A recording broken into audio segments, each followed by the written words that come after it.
एक घर, दो तकदीरें।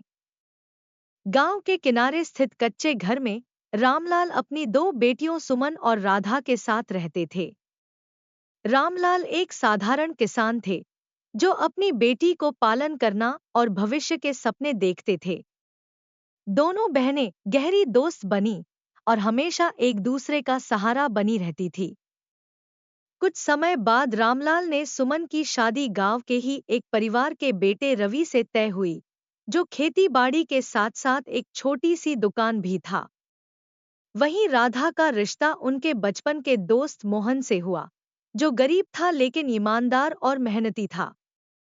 संयोगवश दोनों बहनें एक सभ्य परिवार और एक गरीब परिवार में।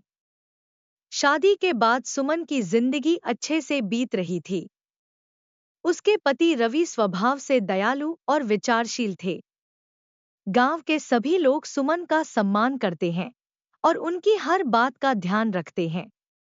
उसे घर की मदद के लिए नौकरानी भी मिल गई थी।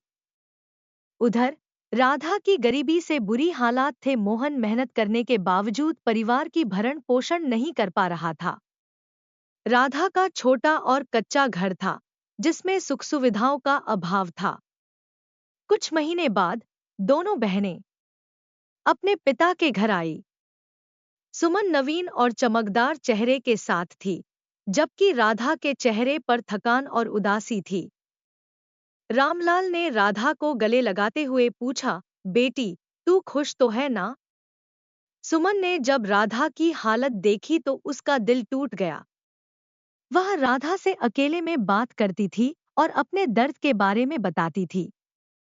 सुमन ने अपनी पत्नी रवि से बात की और दोनों ने राधा और सुमन रवि ने मोहन को अपनी दुकान में काम पर रखा, जिससे उनकी आर्थिक स्थिति बेहतर हो गई। राधा का व्यवसाय भी धीरे धीरे खत्म हो गया, क्योंकि अब घर में आर्थिक तंगी कम हो गई थी। अब दोनों बहनें, जो कभी अलग अलग राहों पर थीं, एक दूसरे की मदद से अपनी जिंदगी बेहतर बना रही थी। उनके संघर्ष और प्यार ने यह साबित कर दिया, एकता में बल है।